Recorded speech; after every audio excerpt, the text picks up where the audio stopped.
It's so beautiful, you and me. We meant to be in the great outdoors, forever free.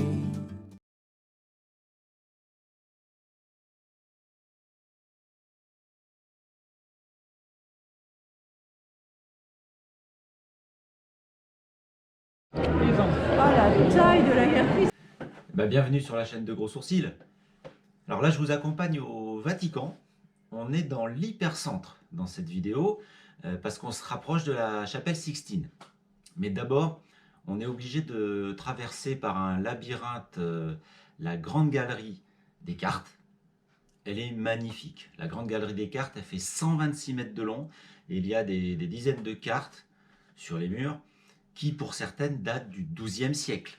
C'est impressionnant la précision avec laquelle ils arrivaient à fabriquer ce genre d'outils, parce qu'ils avaient quand même à l'époque un bateau et éventuellement un théodolite pour prendre des mesures.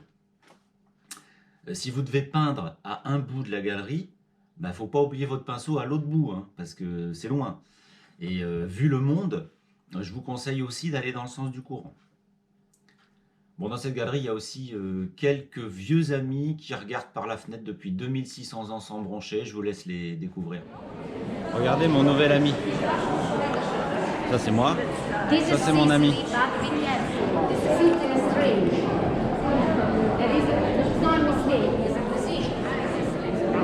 Ça, le Raphaël du Vatican.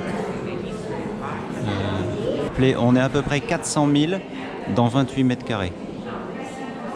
Ce qui fait une densité 500 fois supérieure à celle de Hong Kong.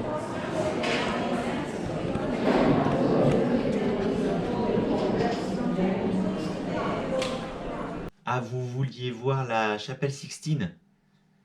Il fallait pas venir au Vatican. Il vaut mieux s'acheter un livre sur la Renaissance, en fait. Ouais, parce que au Vatican, les visiteurs affluent par milliers dans un goulet qui vous déverse ensuite dans la fameuse chapelle. Et les vigiles sont pas commodes. Ils ont des sifflets hyper stridents et ils vous surveillent de très près. Ah oui.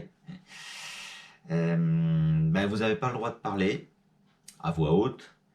Vous n'avez pas le droit de photographier ou de filmer. C'est embêtant quand même. Dans un endroit touristique comme celui-là. Vous n'avez pas le droit de stationner. Il y en a un qui a éternué, ils l'ont abattu. Alors sérieux, j'ai fait une photo en fraude pour pouvoir dire que j'y étais passé, mais ça fait pas rêver et c'est très inconfortable comme visite. Voilà. Donc c'était presque plus facile de regarder le carrelage, donc on est parti. On sort du Vatican, il y a des gens qui feront des selfies avec des têtes de dégénérés. Ah, il y a des marches, il l'avait dit là-haut. On n'a jamais voulu les croire. Oui, on a un gros souci de choix au restaurant là, parce que on s'est quand même dirigé vers les pizzas. Moi j'ai hésité longuement parce que c'est vrai qu'en France je prends toujours une 4 fromages et là on est quand même au centre de Rome. Donc j'ai décidé d'innover au maximum mais j'ai pris une Quattro Formaggi. C'est pareil, c'est très différent, on va voir ça. Alors là on est place Navona, tout près du Vatican, mais dans Rome. Et j'ai été sollicité par 3 jeunes femmes d'Europe de l'Est qui voulaient que je leur serve de guide. Mais j'ai décliné tout de suite, moi, parce que j'ai une règle hyper stricte et je m'y tiens depuis toujours. Je ne parle jamais slovaque pendant les vacances scolaires.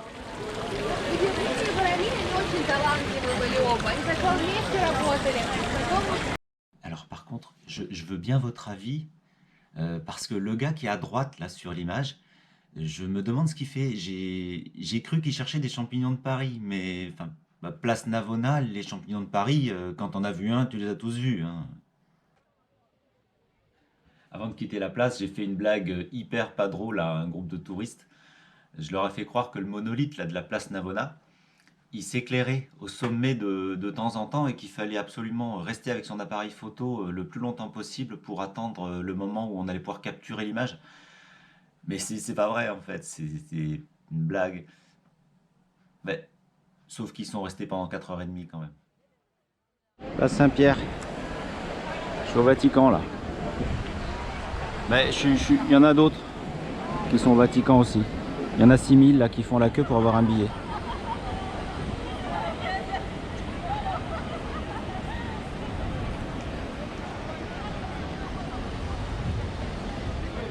Alors je vous présente ici 2 anecdotes sur le Vatican. La première, elle parle de l'observatoire astronomique qui est installé ici depuis des siècles et qui a dû être déplacé vers 1980 en raison de la pollution lumineuse. Mais l'astronome vaticanard est très particulier parce qu'ils sont allés déplacer leur observatoire en Arizona, à 6000 bornes quand même. Alors moi ce que je me demande c'est est-ce qu'ils ont un autre télescope au Vatican pour surveiller leur observatoire du Mont Graham en Arizona, parce qu'ils vont se faire piquer des pièces, c'est sûr. Hein. Bon. La deuxième anecdote, elle parle du football. Parce qu'au Vatican, il y a une équipe de football.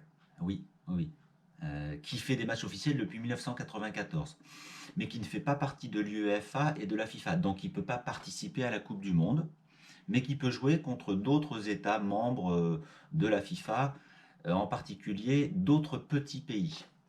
Et évidemment, le premier match officiel de l'équipe du Vatican a eu lieu contre Saint-Marin, en 1994.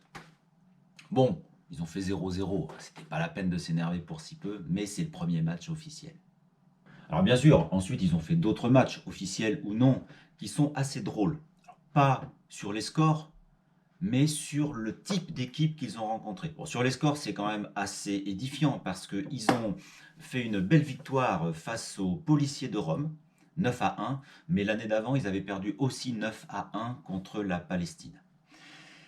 Mais quand on regarde la liste des équipes qu'ils ont rencontrées, on se demande comment ils s'organisent, parce que sélection de journalistes autrichiens, pourquoi pas, mais tout en bas de la page, vous avez quand même un match du Vatican contre l'équipe nationale des viticulteurs allemands. Je voudrais quand même savoir ce qu'ils ont bu à la 3e mi-temps. En exclusivité quasi mondiale, je vous présente ici une plaque d'immatriculation du Vatican. C'est pas facile à trouver, il faut quand même un petit peu fouiner. Alors SCV, Stato della Città del Vaticano, la classe. Alors par contre, j'ai pas pu réaliser mon rêve, un de mes rêves qui était de rouler avec Bulot Jovial dans le Vatican. J'ai essayé, je me suis approché, on a commencé à poser une roue dans une rue, et puis là, on a des gars qui sont arrivés habillés façon Moyen-Âge et qui nous ont coursés avec des hallebardes de 4 mètres. Donc on est parti. Sur notre panoplie de drapeaux, il y a quelques trous, dont celui-là qui est entre l'Italie et Saint-Marin. Et le drapeau du Vatican, il est dans ma main gauche. Et donc on va pouvoir boucher ce trou. Il est là. Mais il y a aussi le panel de couleurs. Regardez ça, c'est quand même d'une grande richesse. C'est beau. Je précise aussi pour ceux qui n'ont pas tout compris que la carte de l'Europe est relativement réaliste en termes de position des stickers, des autocollants, hein, avec les pays méditerranéens au sud et puis les pays nordiques au nord, etc. quoi. Pour nous, boucher les trous, c'est faire du mortier pour que tout ça se tienne et que ça ressemble à quelque chose à la fin de la vie. Pour moi, les voyages, c'est le mortier de la vie, hein. C'est ce qui fait tenir le reste, c'est ce qui donne du sens à tous les autres moments qu'on peut vivre et partager pendant le travail, pendant les loisirs, quand on est en France.